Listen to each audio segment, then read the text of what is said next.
Welcome to Rich Your Soul, Brian Bogert. It's great to have you join us today. And I'm happy to be here with you. And I'm excited for the conversation. Always love to continue what starts in real life and ends up virtual. We always start at the beginning. What was it like when you were growing up, and how much did your family and school teach you about money? Yeah, it's interesting. I would tell you school taught me very little about money other than we were one of the least wealthy families in the area we grew up in. And so school just provided a perspective, right? I mean, great example. When I was 16, I bought my very first car that I worked my ass off to save $4,000 for. And one of my best friends was bought a 700 series BMW when they were 16, right? And so the contrast and the perspective there is real, right? Now, wait, time out. Did he buy it or did his parents buy it? No. So it was a female, and her Okay. parents bought it. Yeah, okay. But that was the just wanted point. to Yeah, no, clarify that was what I was trying to highlight. Is like, I'm earning and scrapping, but here's the reality. I never wanted or needed for anything growing up, so I largely would have told you that I was very privileged. But there was also a lot of historical elements of relationships with money that both my parents brought into my upbringing, right? My dad grew up extremely poor, like very, very, very, very, very, very poor. And, all of his brothers were in and out of prisons and everything for their entire lives. And so why I highlight that is that, my dad was also one that often minimized his own value and worth. And I say this to him and to his face, but why do I highlight that? Because he was also somebody that reinforced, like, never talk about money. Like, we don't talk about money. We don't do these things. And instead of getting really comfortable and normalizing it, it was almost like it was a hush-hush topic, right? There was shame that was around it, or at least that's how I felt it, even though I know that's not how he intended it. But to give a real-time example, when I was 12, I wanted to get a stereo. It was beyond what I had as any type of allowance or earnings for grades. And so I started my own couple of businesses. I started picking up dog poop for a couple of years around the neighborhood, and it was simple and easy. And then around 12, I turned that into a landscaping business that grew ultimately until the time I was 16, which was awesome. But the very first client I had, there was about a 12-hour commitment that day that took to clean up. It had 18 35-gallon black trash bags full of yard debris, and I got paid, I think, $12, somewhere between $8 to $12. And when I got home, the message I got was, you got paid too much, go return some of it. And I literally did, right? I returned like $3 or $4 of it, right? And so it embedded this element in my belief system, or even around value, is that even when I earned something could be taken away, right? The same thing would take place. My brother and I would babysit for the same families, and I would always get paid more. And I would get paid more because I asked for it, right? And they were willing to pay for it. And I was very confident and always very convicted in that. But then there were situations that it would lead to the fact that I would not be allowed to babysit for those families anymore. I'd have to, have the same rate that my brother would get, right? Or things like that. And so these were pieces. I highlight this because I had lots of financial success early in life, but I didn't really have a foundation for what that really meant, how to keep it, how to use it. And a lot of this came from those early experiences that shaped my beliefs. Again, none of that was malicious or intentional for my parents. They would have never done anything but want me to be stepping into all my value, all my worth. But these are just the reflections I have after years of understanding it and unpacking it, to the fact that these shaped my belief systems and my relationship with money for years. Just so you know, you're not alone. About 90% of our guests didn't have great money learnings from their parents, and their parents didn't know any better, right? And the reality is, if you didn't know any better today, you'd be teaching your kids probably the same thing that your parents taught you, which is the same thing that they learned. As you said, school doesn't do it. So where is that pattern going to change unless you have that spark or something kind of changes it for you? And I've always said, parents don't want you to be happy and successful. They want you to be safe and secure. Yeah. Right. And it's one of those things in life. You're like, damn, that's not good. But that's exactly even what you and I talk about in some of the other conversations that we have, is, right, the second that we protect ourselves or someone else protects us, we disconnect ourselves from who we are and what we want. And so you're exactly right. Like, the thing is it's messaged around happiness and success, but the actions and behaviors often communicate through a lens of security and safety, which is a protective energy. It's a guarded energy. It's armor. It's scarcity, right? And so you're spot on in the way you described that. And it's exactly the way I was able to unpack it for myself, is to see that it's like, where am I protecting myself around money? Where did that belief system come from? Why Why is that what I've adopted and held true for so many years? Right. And it's how do we break those patterns is really the key question, like you said. Very few people ask that question of themselves. So you talked about your dad. Was there a different perspective from your mom? I would say that it was different in the sense that she grew up not poor.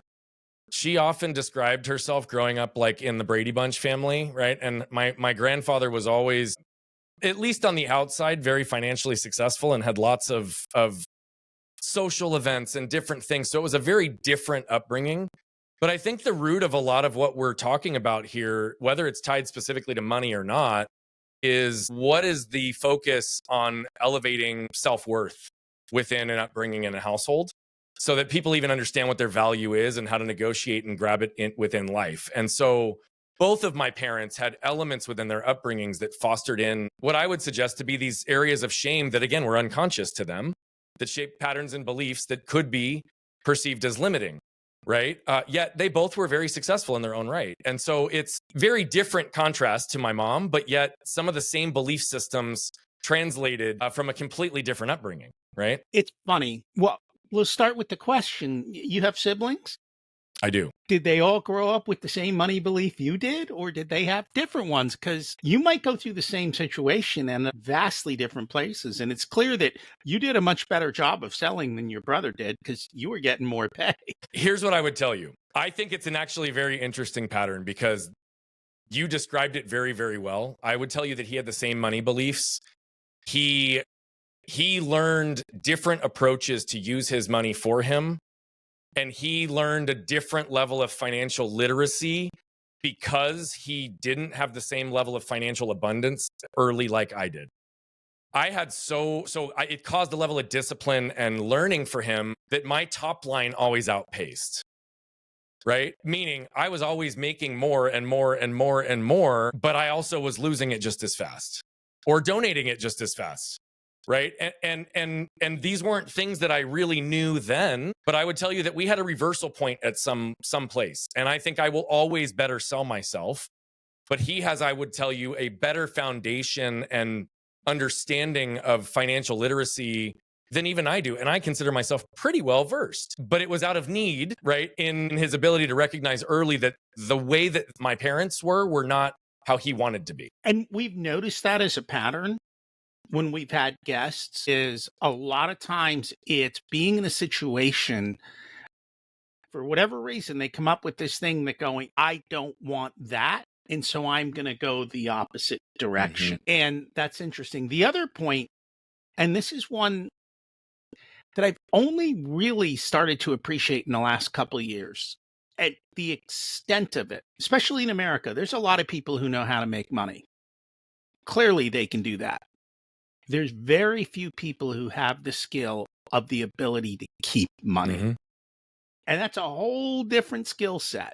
Yeah. And like you said, people can make tons of money and they can get rid of it even faster than they can make it. That's a whole nother. But it's true. And I fit into a couple of different categories of that. I was very financially successful very early. And so, again, it gave me a lot of liberties. I, for lots of my life, was in a position where it didn't matter what I spent, how much I spent. I always had enough and extra. And there were so many years through that routine that my wife and I actually donated more into the community from a philanthropic standpoint than we even did to save or invest for ourselves, which is something, honestly, I'm proud of. But I also see what the ripple effect of that had in our trajectory.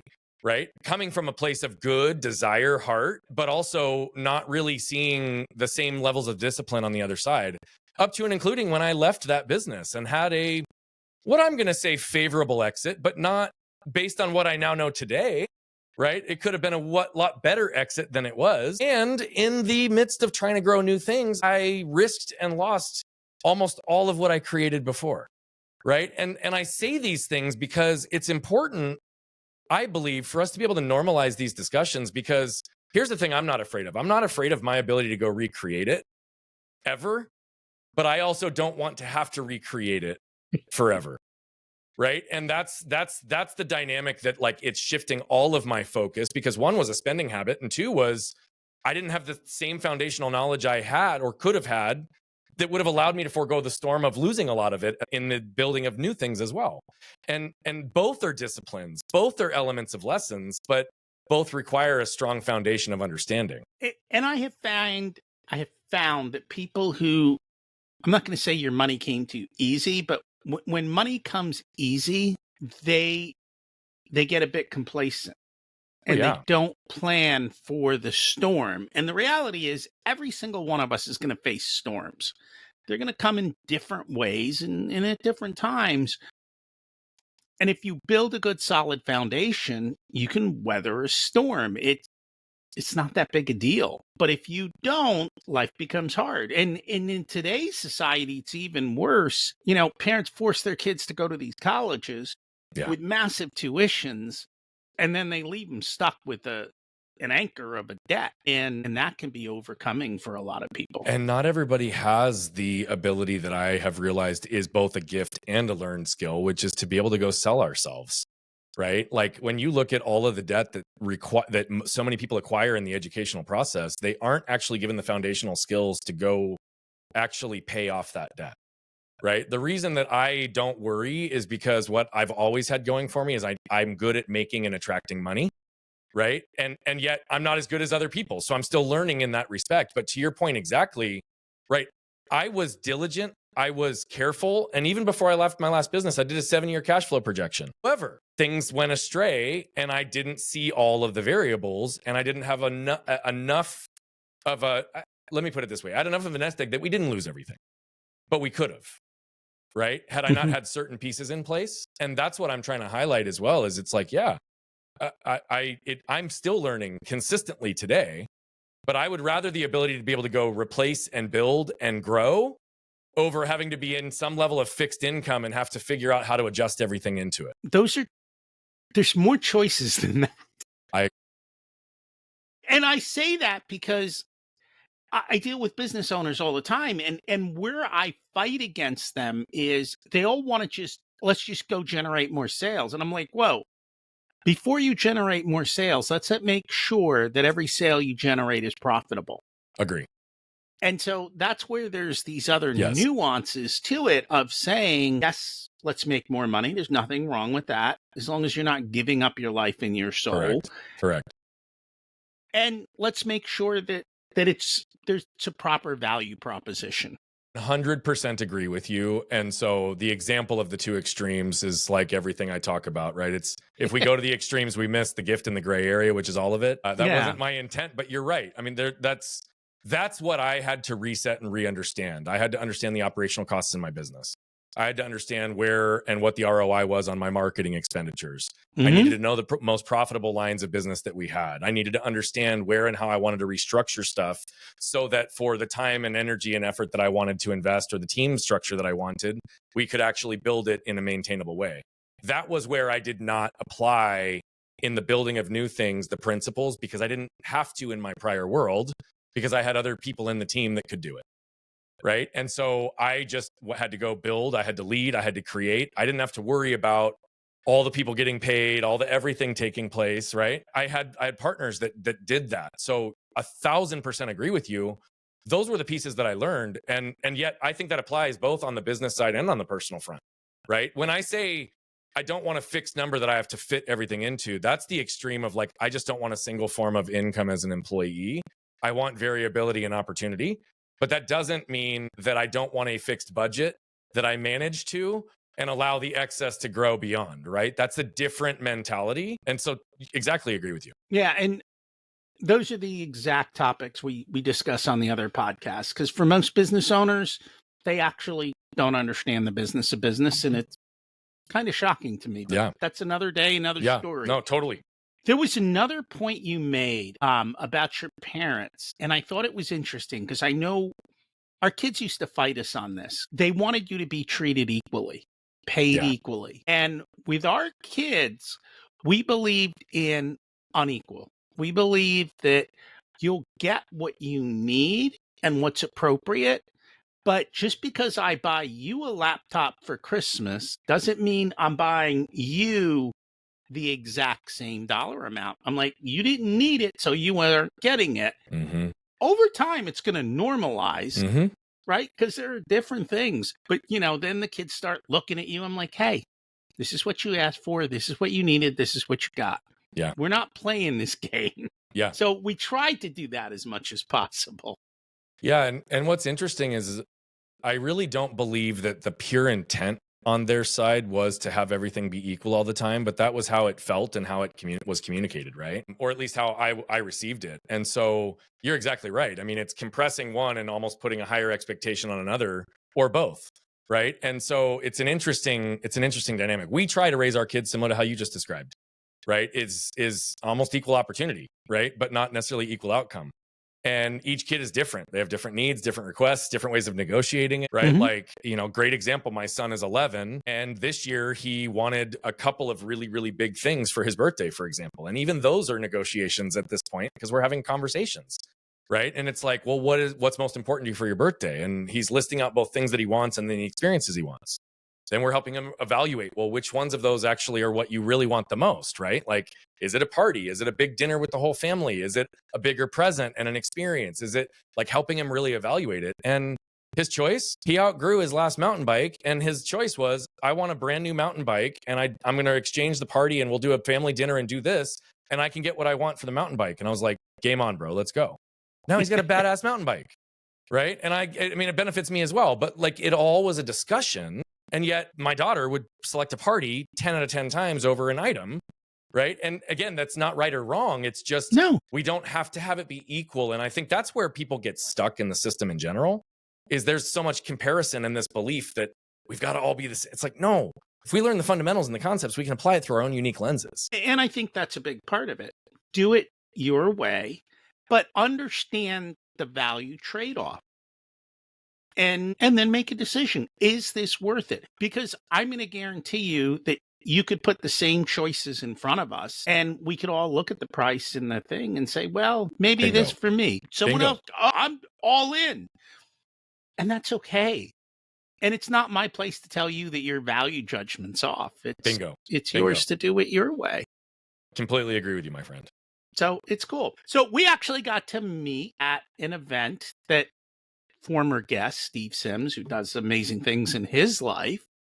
What attracted you to his group, and how'd you end up with Steve? Yeah, I've known Steve now going on almost 5 years. We were introduced by a mutual friend about 5 years ago, and it was actually around the time I was exiting my last business and beginning this one full time. And we had some really like positive interactions early on, but he was one of those people that made me just enough uncomfortable that I liked it. And I mean that in the sense that like he and I have developed a really positive relationship, but he has a knack for challenging. And yet at the same time, at that time with where I was with my own ego and armor, I couldn't receive all of it for what it was. And I was skeptical and I didn't completely trust.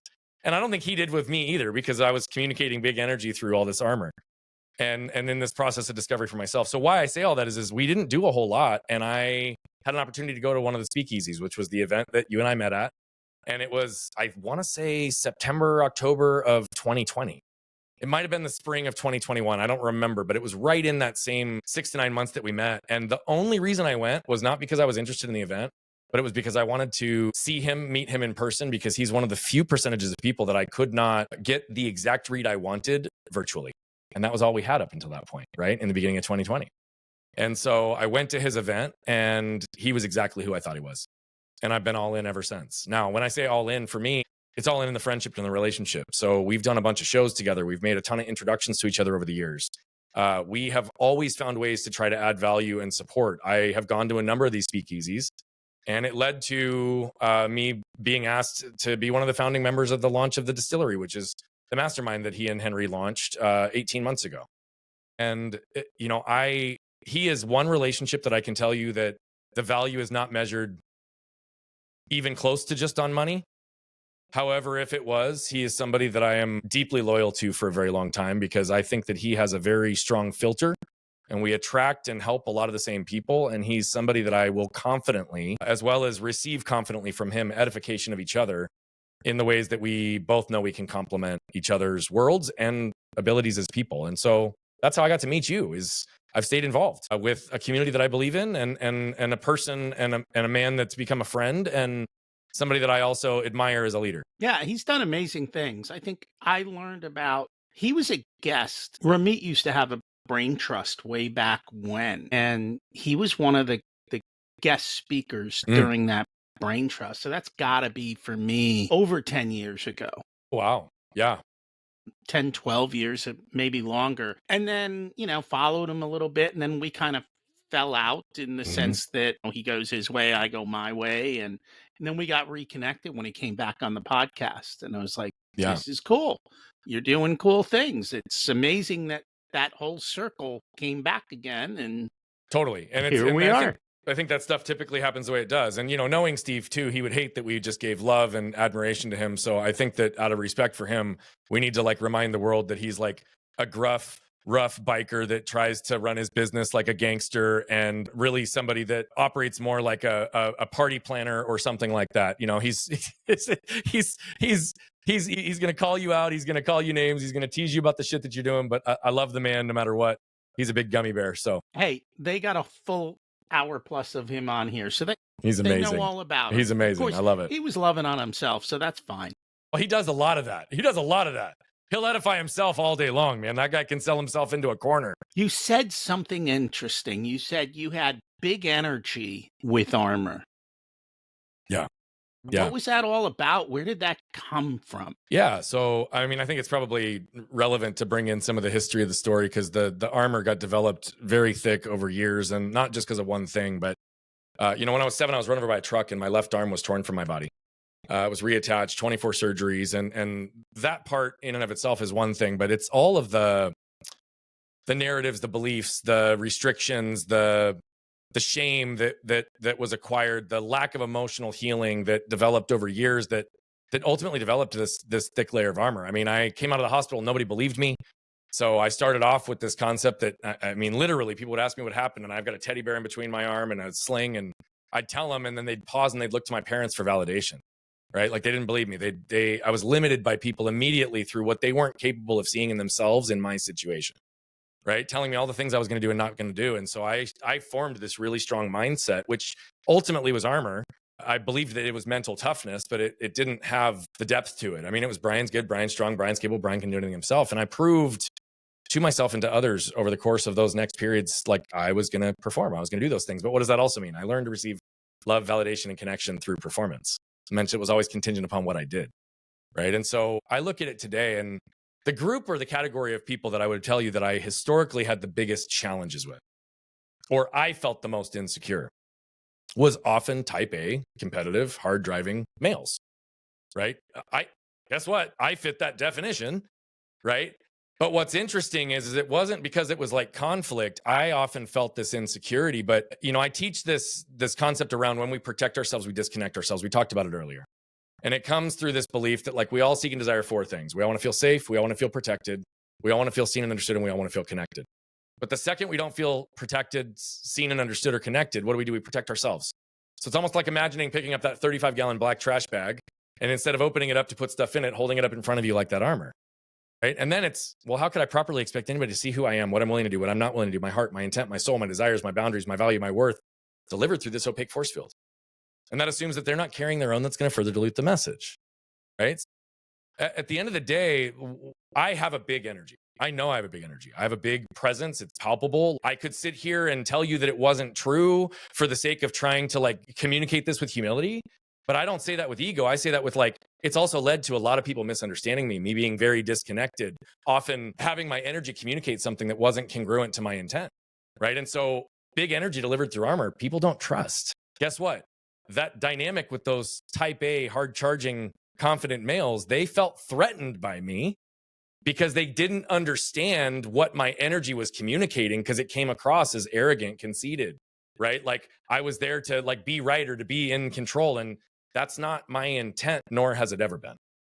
Right. And so, but in my insecurity, in my level and attempt to protect myself unconsciously, to feel safety and security, right? Like to live and show up and feel like I'm a part of the crew, guess what? That gets covered with armor. And so that armor comes out with, not necessarily needing to spend $7,500 on the sport coat to have all the offset stitching and, the exact right fit, right? Or the excess money that I would spend on vehicles or certain things that had nothing to do with my own interests and simply to show that I was successful.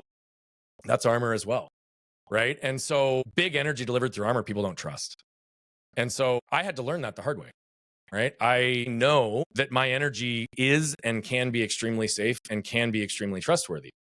That's often who and what I'm associated with in terms of the environments that I enter and the feeling that I leave people with. I know that now. I can own that. Again, no ego in it.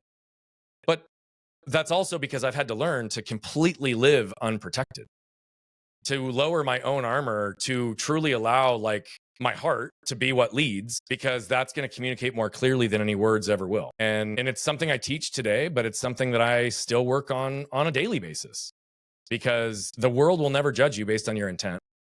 The world will only ever judge you based on your actions and behaviors, or what people believe your actions and behaviors communicate. And so if I'm not being seen in alignment with my intent, then I have to question my actions and behaviors. If I'm not getting the answers to what I want, I need to change my questions. And that's how I've lived my life, is learning to evolve and I guess shed those layers of protection that I no longer need. Do you think most people are carrying protection? Most are. Do most people know they're carrying protection? Not in the way that I described it. I think most people can be aware of the fact that they may be guarded or more reserved, and it would be described that way. But I don't believe that they understand often how their actions or their energy or their behaviors are communicating that, which often will come across as armored and guarded. And so, it's like when you meet new people, when people are real, raw, authentic, like instantly, right? Like we know the difference. We know when somebody's got an agenda, right? Or when they're attached to like driving the conversation somewhere, or if they want something from us instead of for us. We know. We can feel it. It's energy, right? Like we all do. We all have a read on that stuff. We know if somebody is interested or engaged in our conversation or whatever connection's happening, or if they're distracted in the moment because they're constantly looking at their phone or looking around the room. Like all of that translates in some form or fashion as guard and armor. And I think largely people live unconscious to that reality. I know I did. That's why I asked. I did too. I think it was eye-opening to go, crap, I didn't realize I was doing that. And then you start to see it, and then it's like, wow. And then it's, kind of undoing it. And I know you talk about this, and for me, it's been the same way. Embrace the pain. Yeah. Right? It's, I'll share just for the listener's perspective, because you've heard me say this, but I haven't mentioned it today. I've personally experienced all of these things in such a profound way that it rattled me to my cage, to my core, to my soul. My wife and I, less than a year after I executed my buy, sell, in my last business to go do coaching and help people get to the core of who they are and impact who they want in this world in a really profound way. Less than a year after that, my wife told me that things I'd done, ways I'd shown up, patterns I'd still created had caused her to lose who she was. Like it was a dagger to the heart. And we started to unpack that there were these hidden layers of anger that I didn't even know were anger. I never associated as an angry person. I didn't know, despite her attempts to bring it to my attention, I didn't feel or associate anger. But it would show up in moments like this. She'd say, "Hey, honey, what do you want to do with the kids this weekend?" But my shame and my anger filter would almost always hear it this way. "Hey, honey, you've not done enough to be a good husband and father here recently, so what are you going to do to make up for it this weekend?" Not what she said, but that's what I heard, and that's what every cell in my body is reacting to, right? Now I'm in a protective zone because now I'm defensive, and that armor is up. Why? Because I'm a great husband and father, and what do? I rattle off the 10 things I've done in the last few days to show her I'm a good husband and father. That wasn't even what she asked, right? And the number of times that I started to unpack and realize that my intent was not being received through the way I was communicating it or what my actions or energy were communicating. And the number of times I also was not even hearing with accuracy and truth what was being said to me. And this isn't just in my personal relationship. This would happen in my businesses and in every area of my life. And yet here's the thing, 99% of the world didn't believe I was an angry person either, which meant I contained it so much that it was only my wife and my kids. And here's the reality, like the idea that I had to accept that I would have done anything other than keep my wife and my kids safe and secure and protected almost crushed me, because it was so far out of my belief system of how I was operating but yet I was almost going to lose everything and everyone as a result of what I didn't even see for years. And so I'm really happy you brought that point up, because it is important. And again, as I sit here and talk about it, I've been on this journey for 13, 14 years with deep level of intention. and with deep level of purpose. And I sit here in a completely different perspective in my family and business today. However, I was unconscious to it for decades. Beyond unconscious, what I notice is filling in the blanks. Mm. And what I mean by that is you see something and you want it to be a certain way. And so you make it the certain way. There's truth to right? that as well. Yeah. Um, and it's along those same lines. And it is very unconscious because it's like your mind is programmed and you're following the programming that your mind is programmed to see and look for. Mm-hmm. And if you want, a white Mercedes, you'll see it everywhere. And even if it's a yellow Mercedes or, it'll become a white Mercedes. Or maybe it's a white BMW that now becomes a white Mercedes, right? And you start seeing what you want to see, even if it's not there. Yeah. And I think that happens. A lot. And, that's kind of a little bit of an aha to me I'm always like, are these people blind? And it's like, oh, they're all running this pattern of they see what they want to see. Well, and to that point, for a while, towards the tail end of this period before I stepped into truth and reality and repair, believed that my wife was a weak person. It crushes me to even admit that publicly, that those were internal thoughts that I had, because my wife was the first woman I was ever with that pushed back. Meaning, like, I felt the challenge and I was like, whoo, I like that. Right. But then towards the tail end of this, I was so convinced that like this was all fabricated and made up and it wasn't happening and I wasn't creating damage. And like, she's just complaining and she like all these narratives that filled into it. And it was also in all the areas that I didn't see. And here's the other truth. As ashamed as I am to admit that I ever had those moments of belief, it also reinforced the other side of it, which is my wife is one of the strongest people on this fucking planet, because she endured 14 years of me in an unconscious state with my giant energy that can infuse life into people, but flipped on the other side can be just as damaging, right? And for her to have chosen to love me through all of that, for her to have seen who I am and my intent despite all of what those actions communicated over all of those periods of time, like I'm now grateful to reflect on the fact that I don't think there's another human being that could have walked with me through this journey and held her own strength and spine in the process. She knew she had some work to do and she just set out to do it, right? And she did. Yeah. I was just a lot longer of a project than she was expecting, I think. Hey, everything is like that, It is. Everything takes twice as long and twice as much and it is twice as hard. That's just life. I know. You just got to stick it out. That's all. And I think a lot of this is, there's two parts to this. There's self-awareness. Mm-hmm. And then it comes back to who are you really? Who at your core, who are you? Yep. And are you willing to be that openly? And I think a lot of people feel covered up. I think there's a lot of people who don't even know they're covered up. I mean, the number of people that I work with that, for the first time in their 40s, 50s, or 60s are realizing that they've lived their entire lives based on the standards and expectations and paths that were outlined for them, like didn't even realize all the reasons that they were living into certain things, right? Or that they've never given themselves permission to actually explore or ask those questions or to do any of that kind of work, right? Like, and so oftentimes it's really interesting too, you can see lack of congruence in people's lives based on what they say their stated values and again what their actions and behaviors communicate to the world, right? Where they're spending time, where they're spending their energy, where they're spending their focus in general.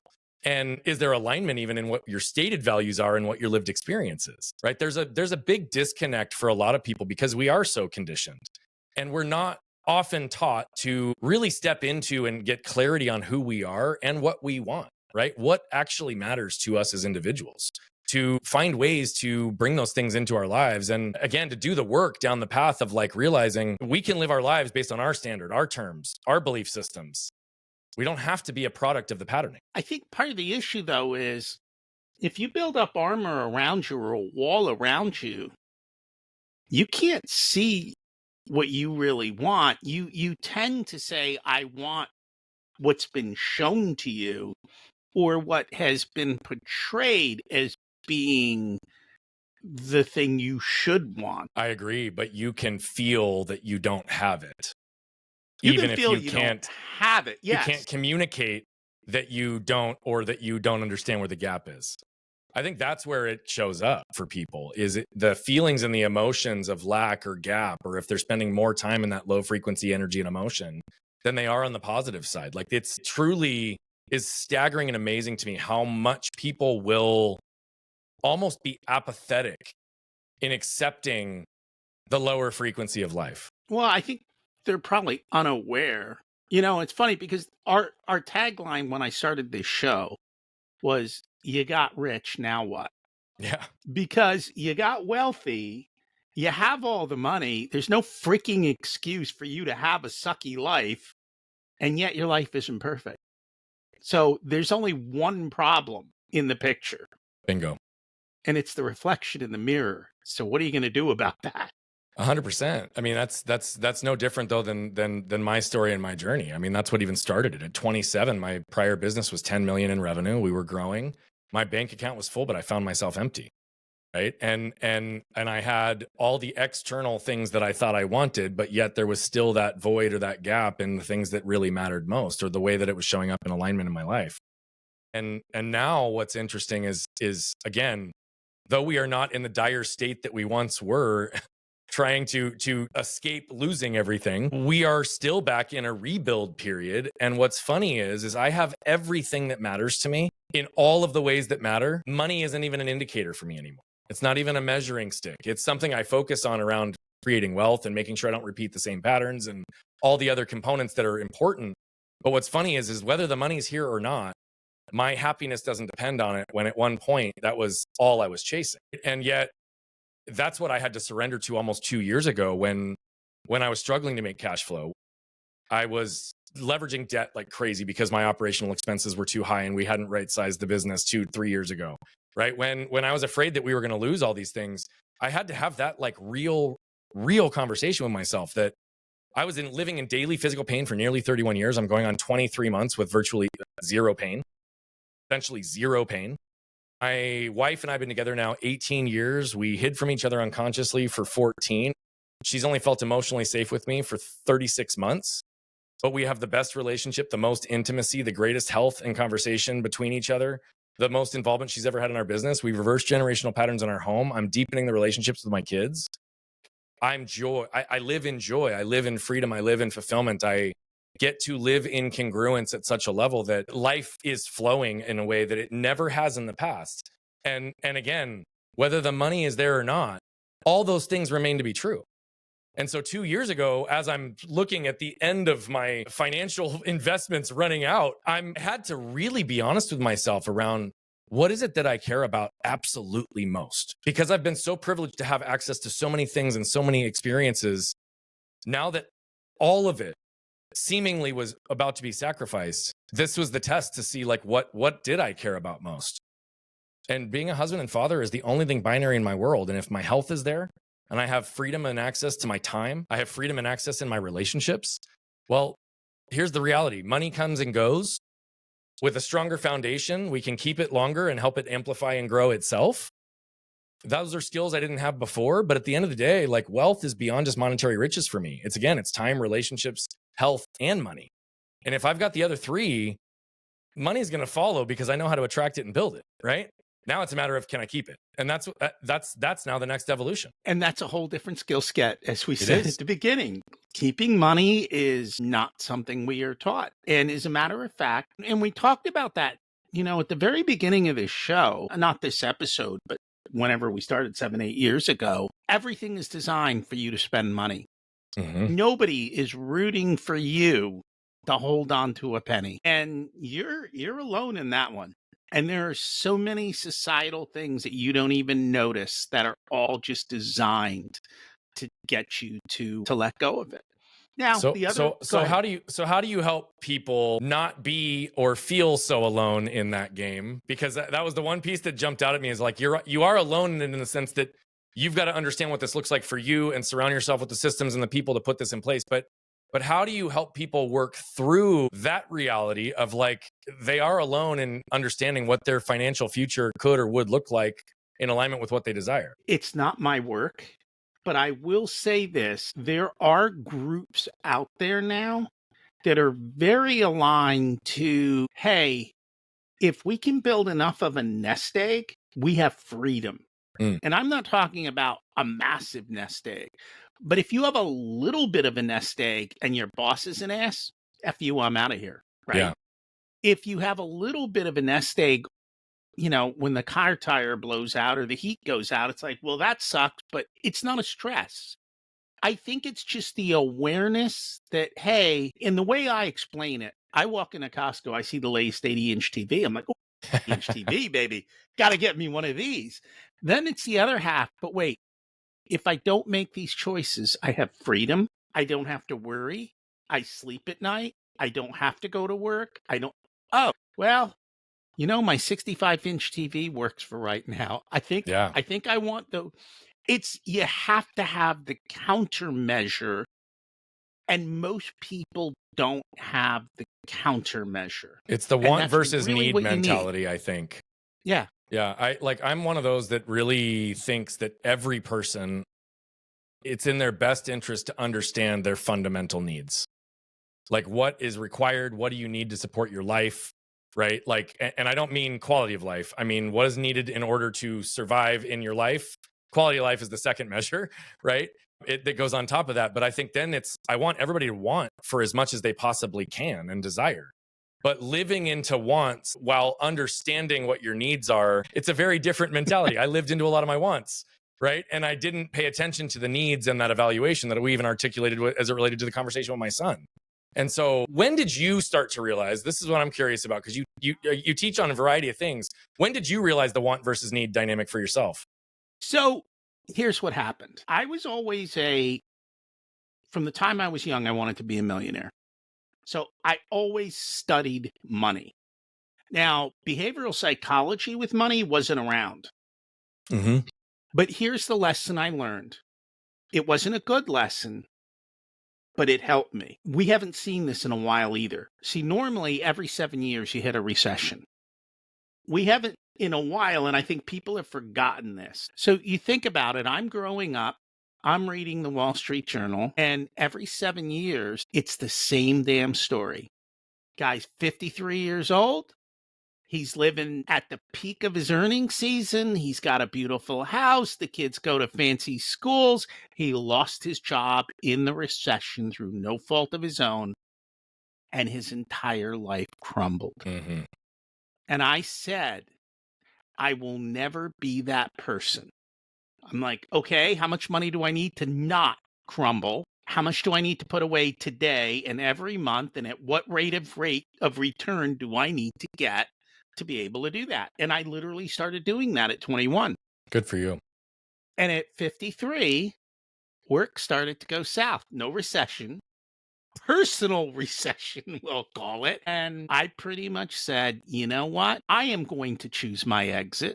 Mm. I'm going to choose where I go and how I do it. And I'd already been planning it. So actually, it's funny because this story, the planning of the exit started 10 years ago this month. Mm. Mm. I was actually at Dave Ramsey's. I went down there to learn how to coach money. Okay. And it just showed up on my Facebook just the other day. And that's why I was like, oh, crap, that was 10 years ago. And there were two thoughts to that. One was, holy crap, look how far you've come in 10 years on that journey. And a little over 5 years ago, I quit work on my terms, said, screw you, I'm out of here. Yeah. And I started the business. Done all that work before, during, and after. That now it's actually entrepreneurial journey has been a big shift in when you know how to hunt, it's just a whole different way you feel. Oh, totally. And it's so different. So that's been a big learning. And I kind of learned those skills along the way. And the funny thing is when I quit, because I knew what was happening, the companies hit a certain point where they start to lose revenue and they start to behave certain ways. Yeah. I said to him, you're not going to be here in 18 months. This whole place is, and he looked at me and he just couldn't believe it. About 6 months after I left, they had a little layoff. 18 months later, I think they had an 80% layoff in Yeah. the area that I was. And I was like, not fun, dude. And I was so glad I had the courage to walk out on my terms, my way. Yeah. Well, And what you just outlined though too is a point that we were talking about even early in the process with the answer to my relationship with money originally is this idea of pattern recognition. At the end of the day, to be able to break a pattern, you have to be able to see them in the first place. Right. And what you just articulated, both in how you chose your investment philosophy early on, as well as your ability to study companies and the economy, it's pattern recognition. It's understanding the patterns and learning to adjust and refine to the patterns and also be able to regulate ourselves throughout them. Whether it's the journey in breaking down shame and the trash from our past, or it's the journey of understanding financial investing, like at the end of the day, I think those that ultimately create the most freedom for themselves are the ones that can see the patterns first, to your point around awareness, and then have the ability to start to objectively and non-judgmentally deconstruct those patterns and then rebuild them to be in congruence with whomever or whatever they want it to create. But at the end of the day, a lot of it is patterns. My work with people is largely based in patterns, how I see things in folks, what I read in their faces and their nonverbals, right? It's patterns. the other thing I learned is every 10 years, we're a different person. And so you got to change your patterns to keep up with the new you. That's exactly right. Question for you. As you see those things in people, Mm-hmm. do most people want to hear the answer? I would suggest that there is probably a much larger degree of desire to hear the answer than may present in the first place. And why do I say that? I think that if people can receive the information in a place where they feel safe, where they feel protected, where they feel seen and understood, and they feel connected, and they are in a growth-oriented mindset, they want the info. The issue is that so often we are conditioned to defend ourselves from criticism, judgment, shame, right? And to view those things as if they're being used to harm you versus to provide insights. And so but that is also a fundamental truth that I focus on with the people that are in our world. You've come to community events, you've seen some of the stuff. Like I do hot seat coaching and I'm really direct and bold with everybody. It's consistent, it's congruent, and the feedback isn't always the same. But what I always tell people is whether it's in our groups or one-on-one, those that are going to get the most out of the work that I do are those who have a desire and the courage to find it and stand in their truth. Because if you have the courage to overcome the discomfort of what you might receive, right, in a moment, or you're willing to at least deconstruct the unconscious level of protection that goes into place when you perceive criticism or judgment, right, because you've not been used to being in a safe and protected environment, then it's sometimes a learned experience for people to be able to receive it. But that's also one of the big reasons I don't just provide feedback willy-nilly to people. I mean, the very first time you and I sat down and talked, before I said anything in reflection to you, is I said, hey, do I have permission to give you some feedback? And you were like, oh, yeah, why? And then what I did was I caveated it and I said, look, what I want you to understand is like, I don't care about being right. What I care about is getting it right for you. And so if anything I say doesn't land right, doesn't feel right, push it back because it's going to give me information, because what I have learned is what I'm picking up on typically leads to something. I just might not know right at the gate what it is. And I frame it all because why? I'm creating a safe environment. And if somebody is willing and offers and says, yes, you have permission, most of the time they say yes. But that's why I say I think most people desire that, is because I've learned now how to ask. And more often than not, people say yes. They want it and they receive it. But here's the difference. If I saw those things and I was like, hey, Rocky, I think you've got some hidden shame that's showing up as blocks and things that you're not seeing clearly right now. And I really think that you should look back at your early childhood because it likely points you towards some things.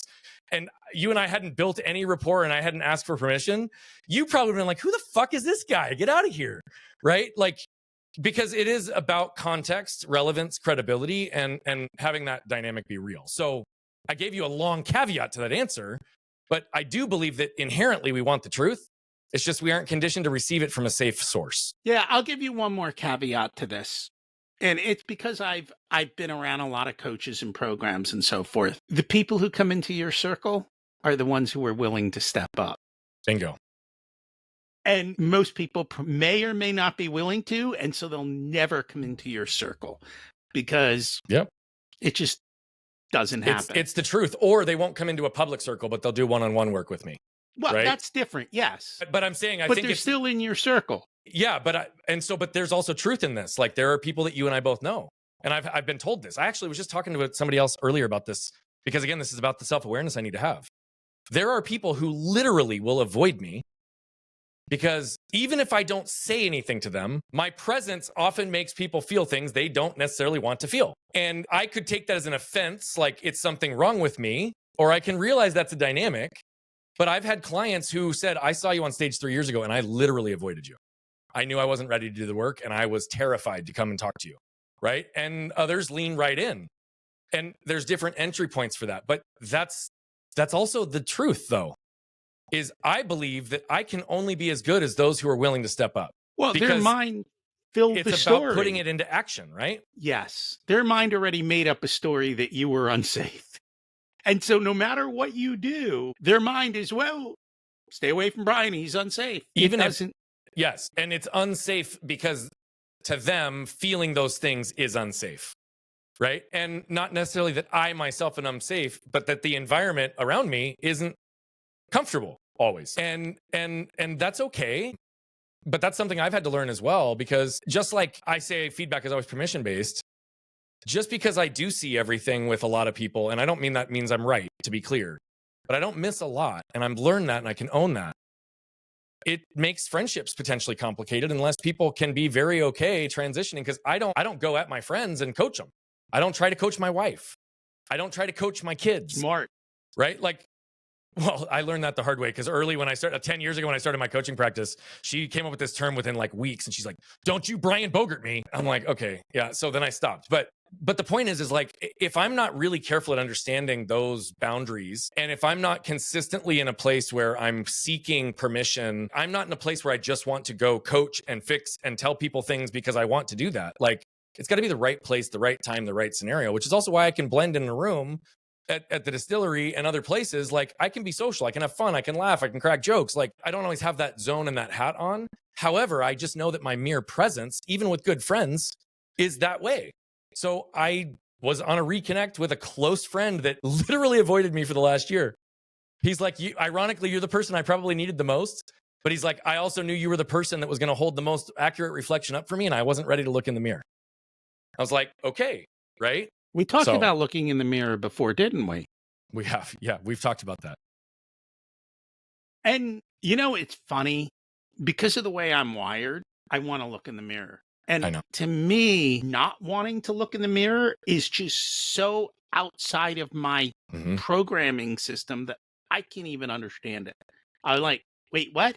You don't want to get better? You don't want to fix this? You don't want to do that? It doesn't make any sense to me. Like when you can see opportunity for either growth or removal of pain or suffering, why you wouldn't make choices to walk down that path.